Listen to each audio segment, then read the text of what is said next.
my name is Asyam, and we are continuing with Money for Beginners book, and the next topic is the rise of the coin.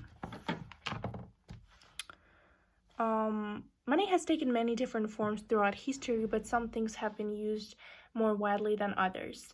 Over time, small, flat discs made from certain metals, especially gold and silver, came to be used across the globe. The earliest coins were made in Lydia, modern-day Turkey, around 2,700 years ago. In China, bronze coins like this first appeared around 2,400 years ago.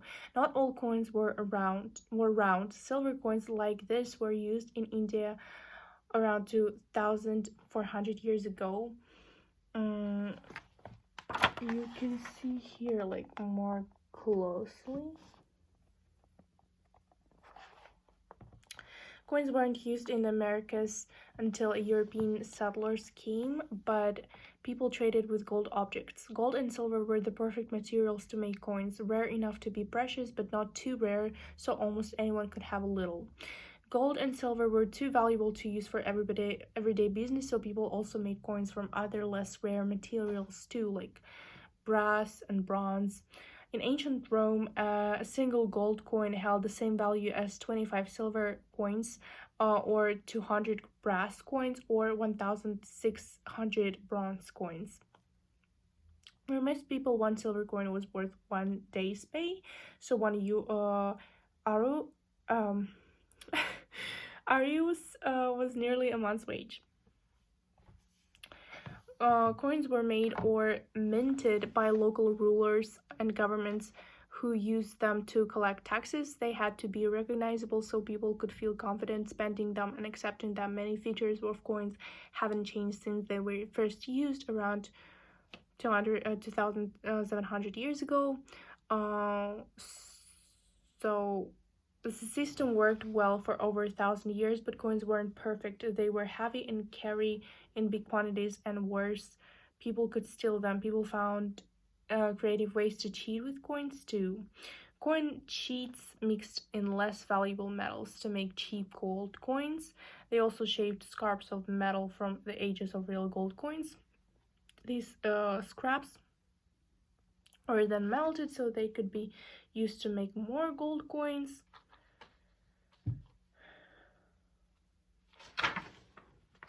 And now we go to the topic of banknotes. One of the major problems with coins is that people often needed lots of them to pay for expensive things. Then around 1,000 years ago, people came up with a new way to handle large sums of money.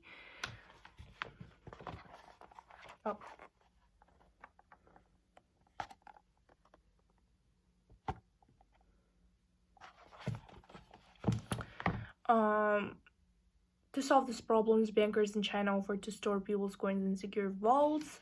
They would then issue paper receipts called jiaozi to show how much people had stored. Instead of reclaiming their coins, people used these receipts to pay for things. Whoever had the receipt could then collect the coins.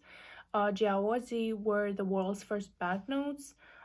China was the first country to develop cheap ways of making paper and printing, so it was in a unique position to create this form of money.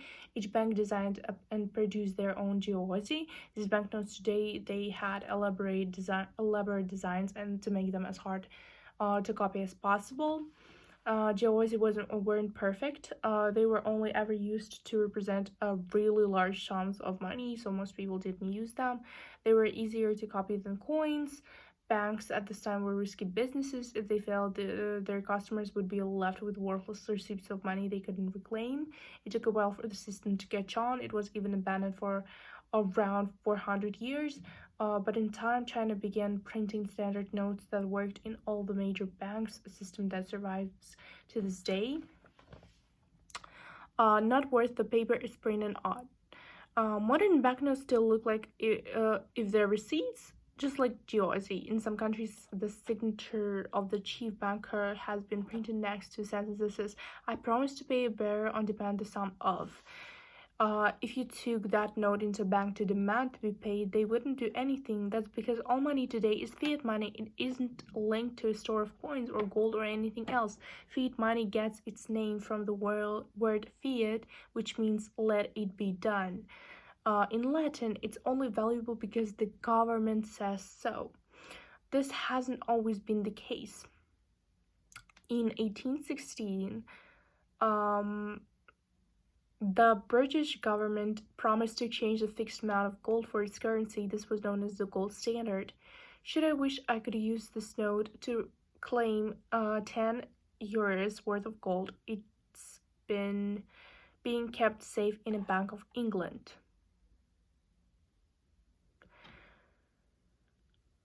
No, it's pounds. I think it's pounds. In time, the currencies of the other countries joined the same standard. When the First World War broke out in 1914, many countries, including Britain, found that they needed to spend vast amounts of money.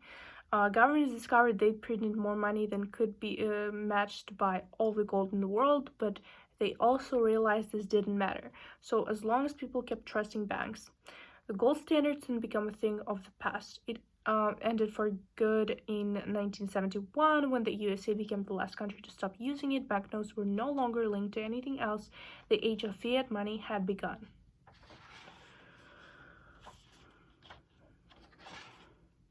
And now we head to the next topic.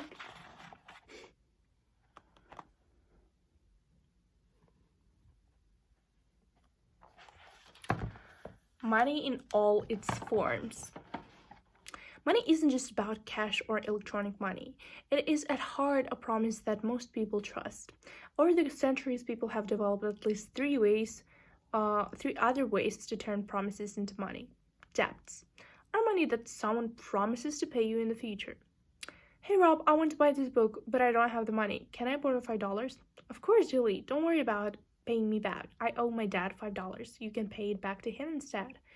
In this example, Julie and Rob are using debt as money.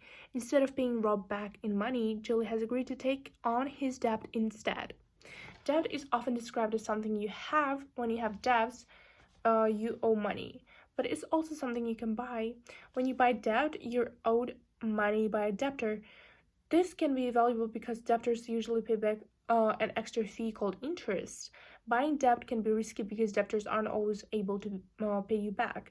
But if they are reliable, this risk is very low. Only type of low-risk debt that people can buy is called a bond. This sort of the debt typically lasts a very long time. It's usually sold by governments or big companies who are very likely to be able to repay the money in the future. Stocks and shares are money that you've paid to own a small part of a business. If you own one or more stocks, it means you have a share in a business profits. If the business is doing well, you might get regular payments from it, or you could choose to sell your stocks, hopefully for more than you paid. Derivatives are promises of money based on the value of some other things, such as a stock or debt, or just something people produce, such as wheat. But I'm wheat for 10 florins a bushel after the harvest is September.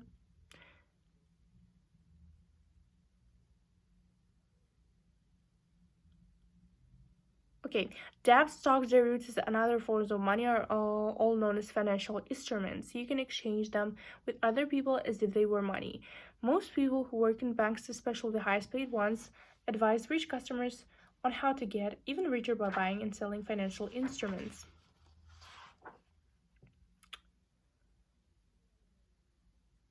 Okay, so next video I will be talking about banks and why people want banks, how banks create money, offshore banking, other types of banks, and stay tuned.